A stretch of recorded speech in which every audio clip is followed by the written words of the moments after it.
So Harlow is a ghost town. We have a vision for this place. All it needs is young blood. I don't want to live here. This is a chance for people to start fresh somewhere. Somewhere safe. Hey guys, you should see this. What are you doing in our house? You really shouldn't be here.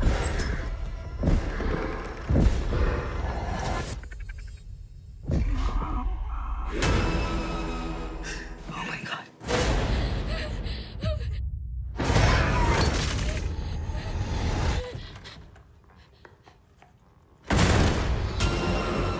This is Hardesty. Sally? I'm afraid your old friend's back. 50 years I've been waiting for this night. Just to see him again. Who? Leatherface.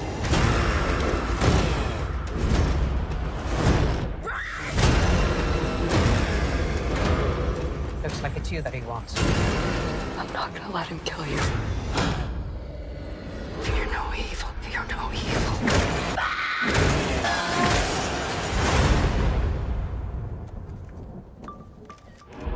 Try anything and you're canceled, bro. Oh, fuck.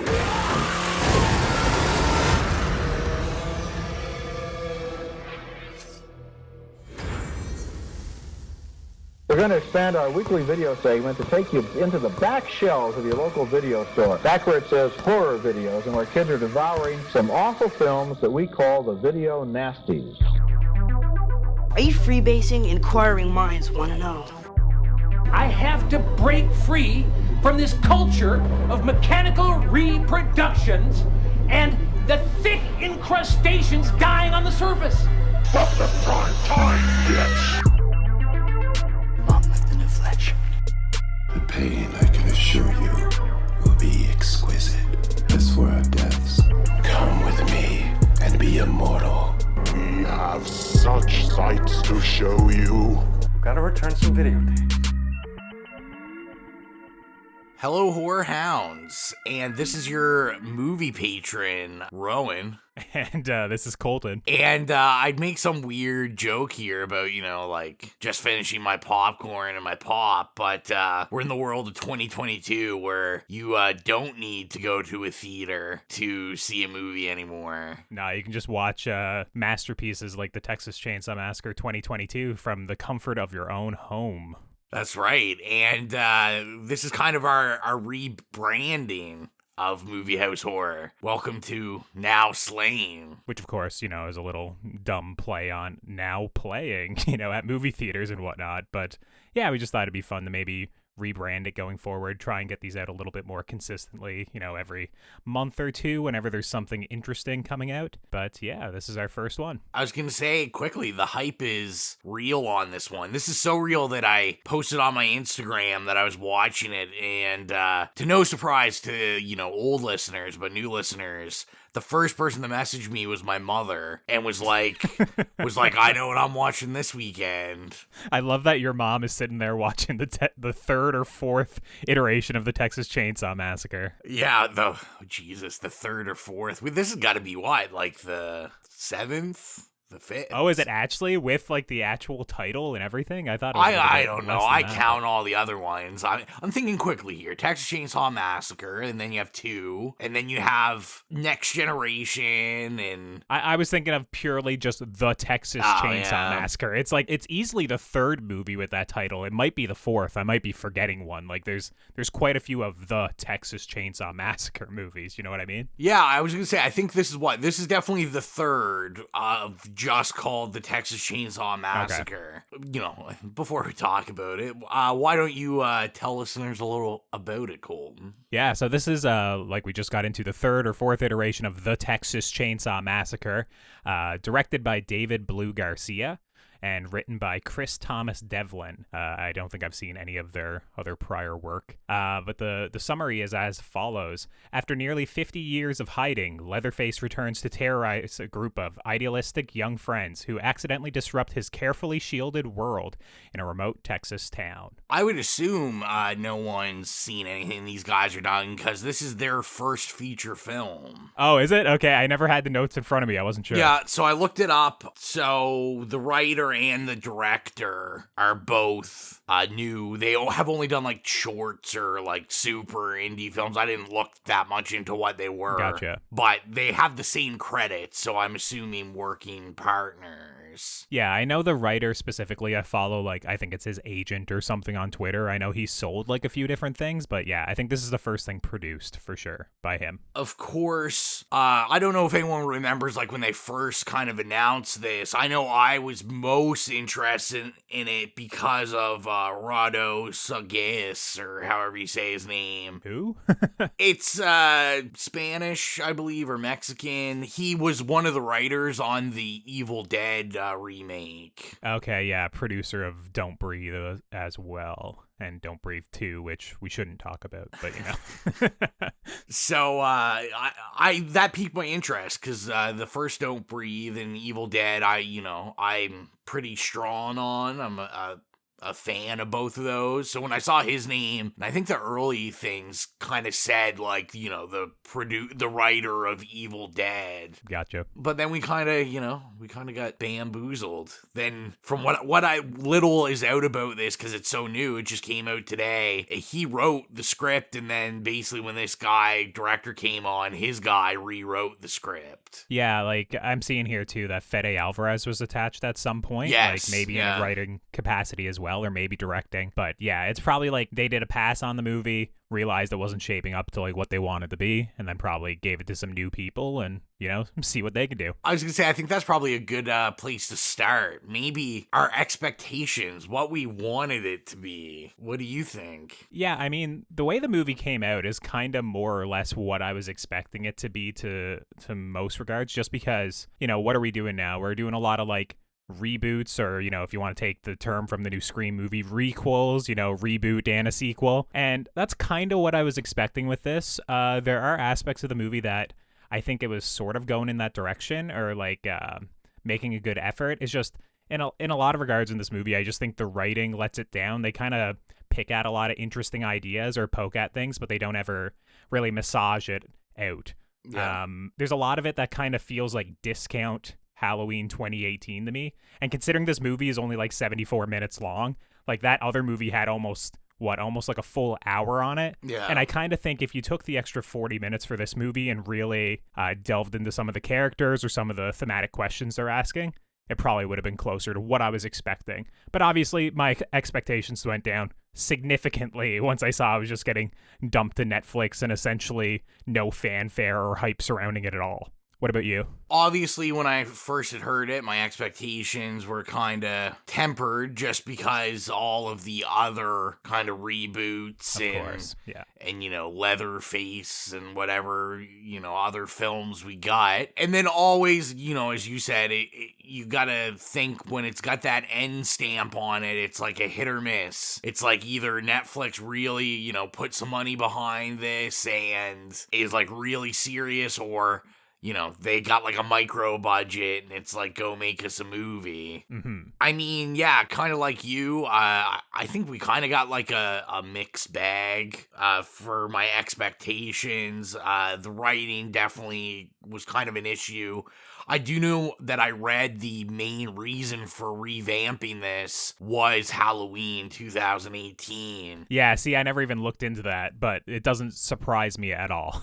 My next sentence, this is an appropriate time for probably us to just say, obviously, if you've listened to us before, we'll spoil the shit out of everything. Yeah, specifically something that's on Netflix. Like, yeah, if you're looking for a spoiler-free discussion, maybe we'll do that in the future with larger movies that kind of matter. But I mean, this thing's only 74 minutes long. Throw it on Netflix and come back. Yeah, really. But I was gonna say, you know, the reason Halloween works so well is Well, A, Jamie Lee Curtis is alive, so there's a real connection to the originals. Yeah. Where this one, we're getting a counterfeit, if you can say, final girl from the original one. Because obviously, the woman that played the original final girl in the original Texas Chainsaw Massacre passed away in 2014. Mm-hmm. And I don't know about anyone else, but to me, that's where I'm kind of like, you know what? I'd be cool if you just either went a hard reboot or like some other connection. I don't need another woman playing this character, really, because it just cheapens it once you know it's not her. Well, and that was the thing when I was watching the movie. I actually didn't know it wasn't her because I didn't realize the original actress passed away. It was only when I think her name came up in the credits and I was kind of watching the credits with its weird, like, neon-soaked and attitude music playing, I was like, I don't think that's the woman who originally played her, because it's just, I've seen her in the original Texas Chainsaw Massacre and then this movie, right, which is like 40 or 50 years later, right? So it didn't cheapen it for me as I was watching it, but I did really feel like the actress who was playing Sally in this one was just very muted. Like, she didn't really have too much to do. And I wonder if that was a choice, like that they knew it wasn't the original actress, so they were kind of trying to keep her in the background but still have like the final girl returning for revenge.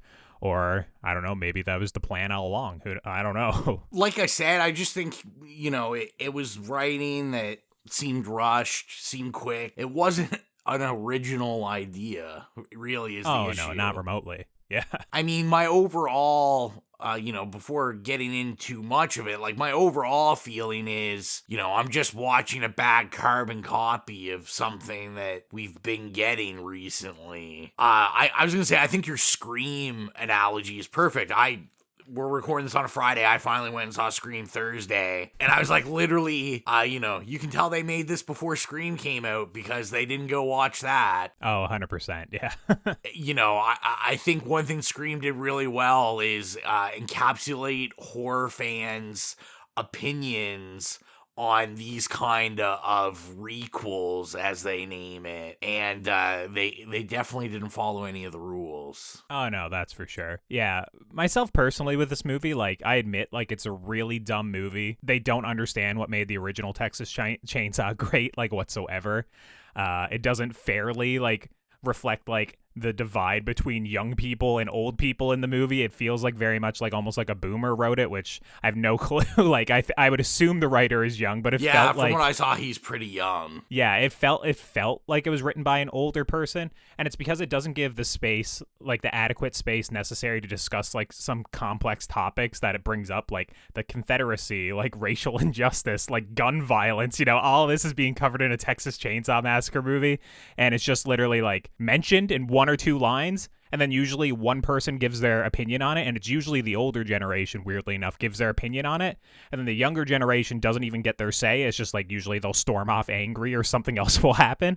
So It felt like as I was watching it was like, this is a very one-sided argument, it's strange. It was just a weird way to kind of write the movie. But like, with all that said, like, I would be lying if I didn't enjoy it to some degree. Like, I was entertained. Like, the movie is really stupid, but it moves at like a breakneck pace.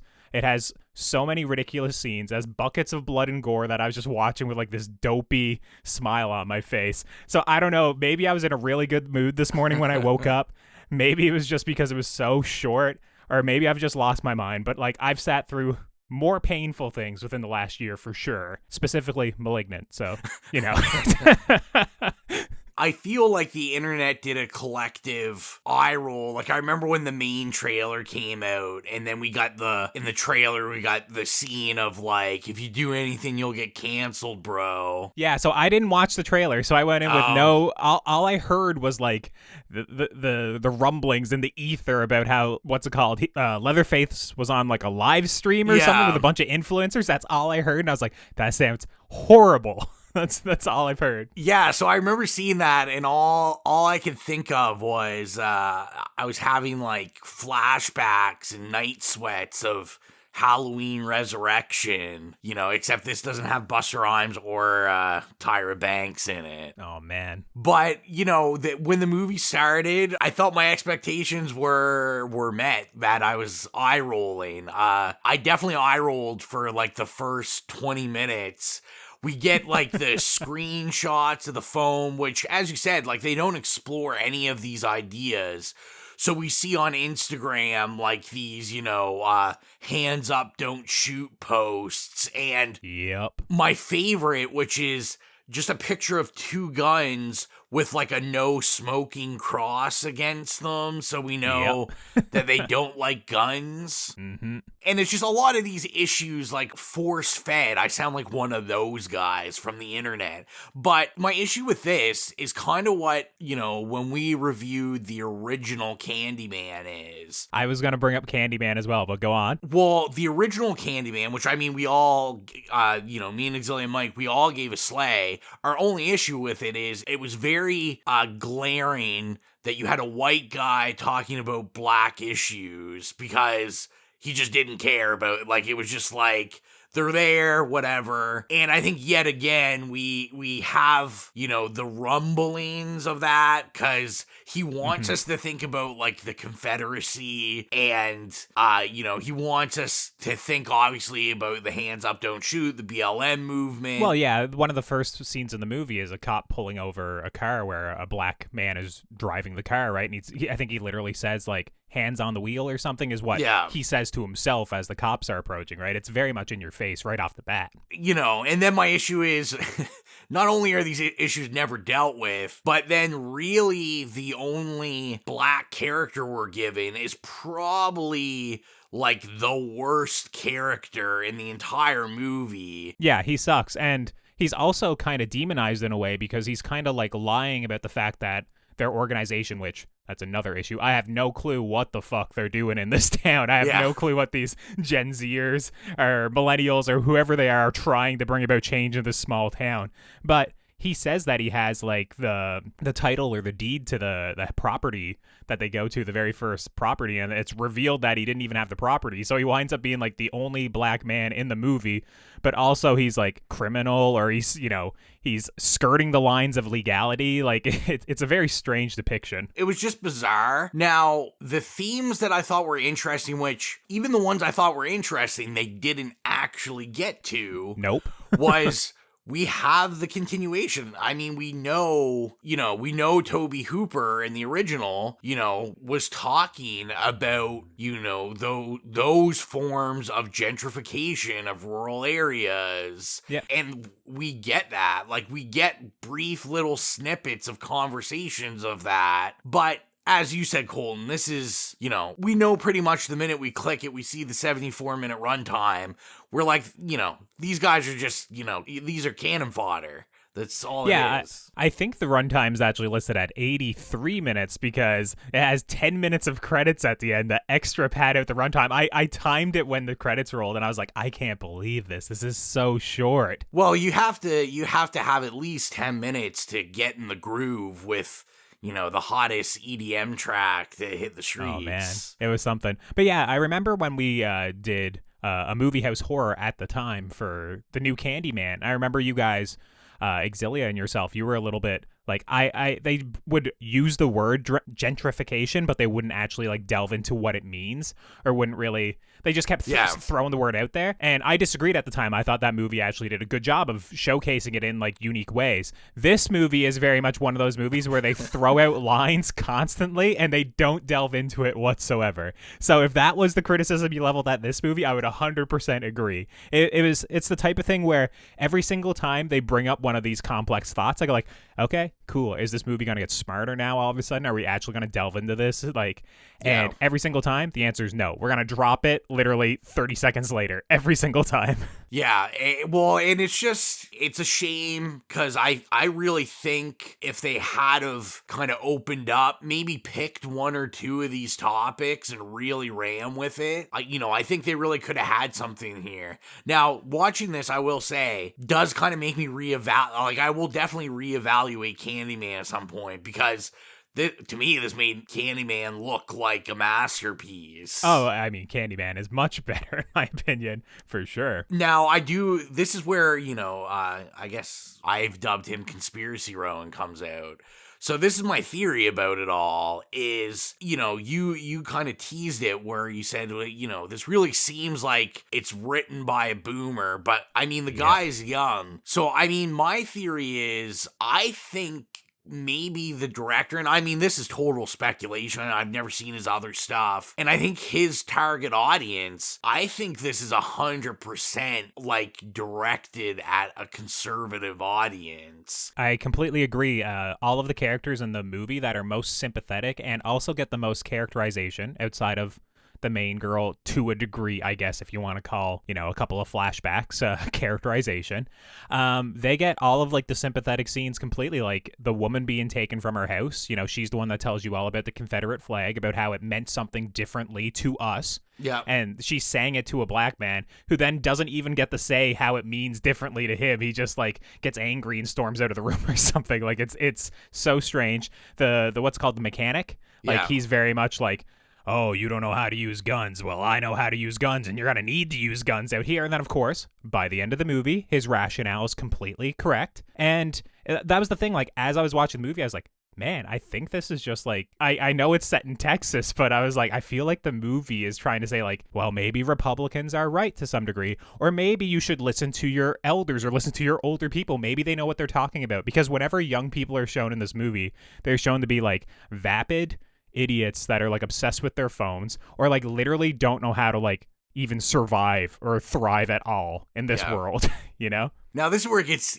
even deeper. I'm almost for it because I think it's this interesting counterpoint of this film that has so much to owe and obviously is aspiring these new iterations of Halloween, which, especially as we get more and more details on Halloween Ends coming out, like, we know that Halloween trilogy is super left-wing. Like, these guys have done the opposite where it's kind of turned it like, listen, you guys that are more conservative and have, these opinions aren't right. And I think these movies should just meet somewhere in the middle. Like, I'm a guy who's like, I'm friends with people that are on the far left, and I wouldn't say far right, obviously, but, I have a couple of friends that are definitely more conservative in their views, great friends of mine. And it winds up being that, like, why can't we just, like, kind of hear out both sides? I think it's more interesting if in this movie you can have a discussion on the Confederate flag where both sides are at least said, and then the audience themselves can choose, like, well, who made a better argument, rather than one argument constantly being like belittled or laughed at on either side, because they do it opposite in this movie every now and then as well. I gotta load up. This is where I get a little nitpicky here. Well, I still have some good things to say about the movie, but go ahead. So do nitpick away. So do I. We'll go opposite. I'm gonna nitpick first and then be good. For sure. Do it. My first major gripe with this was when this started, I thought my TV was broken. From the film grain? From the film grain. I was like, is my internet down? Is it not running well? I literally shut it off. I put other stuff on Netflix on, and I'm like, no, this looks all right. Why on earth? Like, I get it. I get we're like, we want to respect the first one. This is supposed to be a direct sequel. I mean, the original looked like that out of necessity. Like, that's the money they had. That's how they made it. And a computer-generated film grain just looks terrible. Yeah, it was something I noticed right away as well. Whenever the very first shot of the sky was shown, which is one of the first shots for sure, I was like, oh, they got the artificial film grain turned up to like 10 or 15% on this bad boy. And the problem is like the scene in like that scene in the car with the cop, the film grain doesn't actually really work in the car. It only works in the window in the background. So then it just looks like, at first I had to be like, wait a second. I was like, did these guys just CGI the entire background or something? Like it's a green screen? No. But no, I think it was just really bad, film grain. My other major tripe with it is, I don't know if this is like a hot news flash, but if you want your film to feel like the Texas Chainsaw Massacre, maybe shoot your film in Texas. So, this is shot in Bulgaria. Oh, really? That's where they Okay. shot this film. And I mean, I pretty much immediately was like, this definitely isn't Texas as much as they wanted I had to look. no idea. I'm not very well traveled at all, so I looked at it. I was like, it looks like deserty enough, I suppose. Like that was my major gripe. Now, as being, like film nerds like we are, like even when I looked it up, I'm like, we couldn't pick somewhere like closer than Bulgaria or like, must have been some like Phoenix. tax credits or something. I'm sure it was. Yeah. Now, I will salute Bulgaria because I will say the field scene, I thought that was gorgeous. I thought the field looked awesome. Yeah. So that was my positive to all those negatives. That's your one positive in the entire movie. The field scene looked good. I have more, but I'm going to let you rant or rave a little. Yeah, like in terms of like nitpicks and stuff, we kind of went over, like, that's the thing. I don't really have too many nitpicks about this movie. It is so damn short, and, all of my issues are like missed opportunities in the writing. I truly wish this was written with a similar team that did the original 2018 Halloween reboot. Not Halloween Kills, because that was awful, but I mean, written to the same caliber, even if you want to say that, okay, this leans a little bit more conservative in some of their views, it's set in Texas, whatever. I'd be fine with that if the writing and the characters were fleshed out to the where they should be. Like the main girl, who's played by Elsie Fisher, who I love. I think she's only been in 8th grade, but in that movie, she was excellent in that movie. In this, she's fine, whatever, but she has a backstory of surviving a school shooting, which I don't know if I've ever seen it in film, really. It's kind of an interesting backstory that I was like, okay, there's obviously, she should be dealing with survivor's guilt. She's a natural final girl, even though that's bad to say, but you understand what I'm saying for a horror movie. They don't really delve into it much at all. She has a couple of flashbacks, and I think there's like some vague stuff like, you are a survivor, but like that should have been the whole kind of like engine of the movie, which I just wish that there was stuff like, I noticed how the lighting was really weird. Like, as soon as it starts raining in this movie, all of a sudden, like, the streetlights are red and green and yellow all of a sudden in this small town, just for like, oh, we need moody and aesthetic lighting in the streets, you know? Yeah. It's very silly. They attempted very much to appease Rowan Fraser's eye, because they were like, maybe we can get that neon look going for him. They couldn't quite pull it off. I think the movie actually looks pretty good overall, other than the film grain. I have that written down as well, that it's just like adding film grain doesn't make it feel like the Texas Chainsaw Massacre, the original. Like, there are movies that can do this artificial film grain well. I've seen stuff where they even do like the cigarette burns in the top right corner and they nail it, but it takes a lot of time to get that to look authentic. I think maybe The House of the Devil might do that. I'm not 100% sure, but yeah, I'm not sure. Yeah, but it's just kind of like, I wish they spent some more time on it overall. I did think visually, like I said, it looked pretty good. It was sleek. A lot of the set pieces were really dumb and silly that were really fun. Like, I don't know if you caught the Kubrick shot of the whip pan with the mallet. Did you catch that? Yeah. I saw that and I was like, oh my God, he just ripped off like Jack Nicholson with the axe chopping through the bathroom door. It's reversed. But yeah, it's like Leatherface with a mallet beating through the wall to get his chainsaw. It's the same tracking shot with the same speed and rhythm and everything.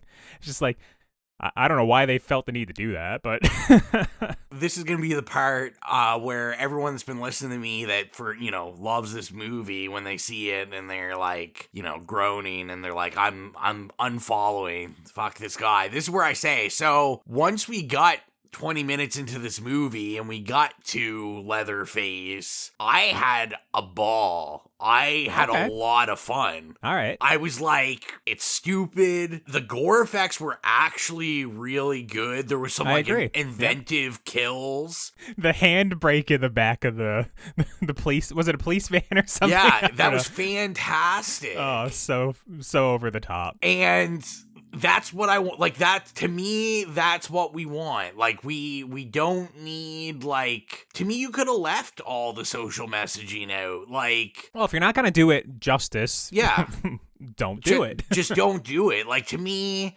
20 minutes in, I was like, okay, I understand the assignment. None of these people care. Like, I don't care about any of these people.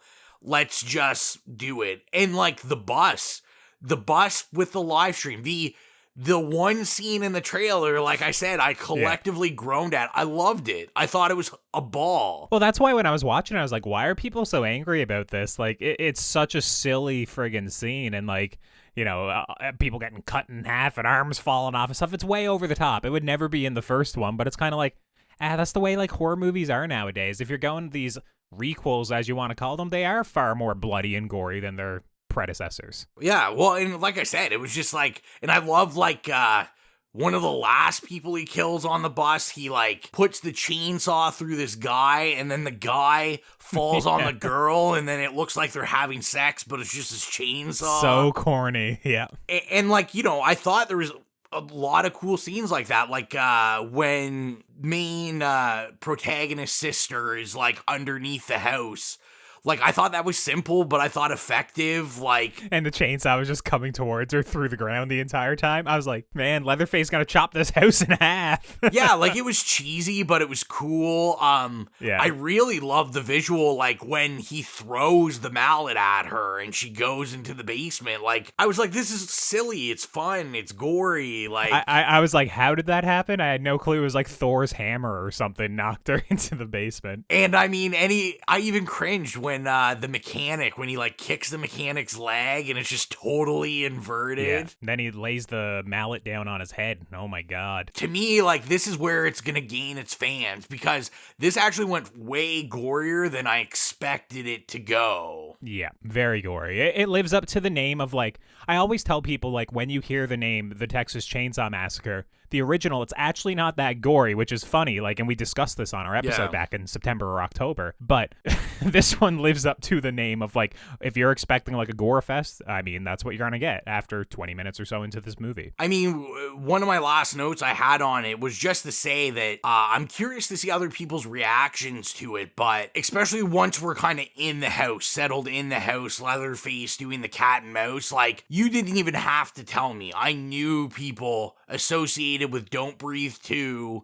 and Don't Breathe had a hand in this movie, because just watching it, I was like, it just looks like Don't Breathe, it feels like Don't Breathe. Some cases, some of the weird, like, there was a couple, like, metal guitar choices, which were bringing, bad flashbacks to Don't Breathe 2. I thought maybe I get new metal or something. Yeah, I completely agree, because Fede Alvarez, I mean, even though he's not directly involved with this movie, I guess maybe as a producer or something, I felt that fingerprint on there as well. So whoever they chose, they were definitely kind of riffing on that style for sure, because like the Evil Dead remake is full of crazy gore effects, and Don't Breathe has like so many creative uses of using a house, going around as a single set, but it keeps it interesting, right? I don't know about you. I feel like we've done our ranting raving for a half hour or so. I think so. Now, before we give our opinions, I've got to read. So I had Rotten Tomatoes open early this morning when I was watching the film, and there was only 4 up. I don't want this to affect what we're rating it. I just thought this was kind of funny. When you see the film, you'll definitely know, get a laugh.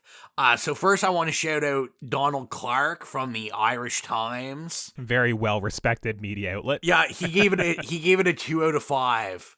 And this is what he said. In a weirdly scatological aside, the villain chainsaws through an underground pipe and drenches one of the heroes in affluent. Viewers will have some idea how she feels. Oh man, that is a savage review. I thought that might have been the most savage review I have ever read. Oh, that's awesome. So Colton, what would you give Texas? Is it the Texas Chainsaw Massacre or The Texas Chainsaw Massacre 2022? We went with the. Yeah. What would you give it? I'm gonna give it an okay. Like I said, I think the writing it's pretty bad, but once I got past kind of like, okay, whatever, they're trying to come up with these really dumb reasons to get everyone around here. I wish the social media aspect was a little bit different, I guess. Like, I like the bus scene. I just wish the reason why they were in the town was a little bit more defined. But, like, as a movie, putting the film grain aside and some weird lighting, I think it looks good. I think Elsie Fisher is a good actress. I mean, her material here kind of sucks. But, yeah, I mean, I enjoyed it. Even if it was, like, worse than what it is, it's only 74 minutes, like I said, until credits roll. And at least it wasn't boring. I didn't dread watching it, even if it was stupid and I was laughing at it a lot of the time. It was... it was an easy watch, and that's the thing. If you're a fan of gore or horror movies, or, you have 74 minutes you need to kill and you have a Netflix subscription, throw it on, see what you think. So when I, like I said, that first 20 minutes, I was definitely like, this fucking piece of shit.